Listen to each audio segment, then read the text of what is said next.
வணக்கம்ப்பா. இவ்வளவு தேங்காய் சில்லு பொடியாக நறுக்குனது இவ்வளோ வச்சுக்கோங்க.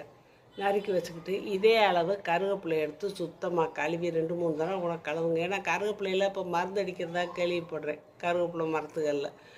அதனால் நல்லா சுத்தமாக 2-3 தடவை கழுவி அதுக்குள்ளே போட்டு கொஞ்சம் தண்ணியை ஊற்றி அடித்து ஒரு 3/4 டம்ளர் அளவு எடுத்துக்கோங்க. எடுத்து டெய்லியும் காலையில் குடிச்சிட்டு வந்தீங்கன்னா இந்த முடி கொட்டுதுன்னு இப்போ பிரச்சனை அதுதான் இப்போ நடக்குது. ஏன்னா கண்ட சாம்பு உம்பு போட்டு குளிக்கிறாங்கல்ல, அதுக்கு இந்த முடி கொட்டுற பிரச்சனை நிறையா வருது.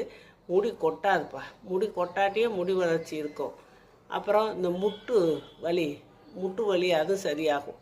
அந்த முட்டு வலி இந்த கால்சியம் சத்து பத்தாமத்தே வருது. அதுக்கு இந்த தேங்காய் இதாகும். தேங்காயில் வேறு எண்ணெய் சத்து வேறு இருக்குது. அந்த ஒரு மாதிரி அந்த மூட்டு அசைவுக்கான ஒரு இதை கொடுக்கும். அதனால் தேங்காய் பால் அதுக்கும் ஆயிக்கிறோம்.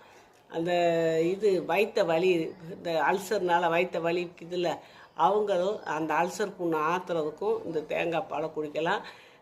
3 விஷயத்துக்கு இந்த தேங்காய் சில்லையும் கருவேப்பிலையும் போட்டு நம்ம பால் எடுத்து குடிக்கிறோம் இல்லையா, 3 விஷயத்துக்கு வருது நல்லது. அதனால் இந்த பிரச்சனை உள்ளவங்க நீங்கள் தேங்காய் பால் இந்த கருவேப்பிலையும் போட்டு பால் எடுத்து குடிக்கலாம்.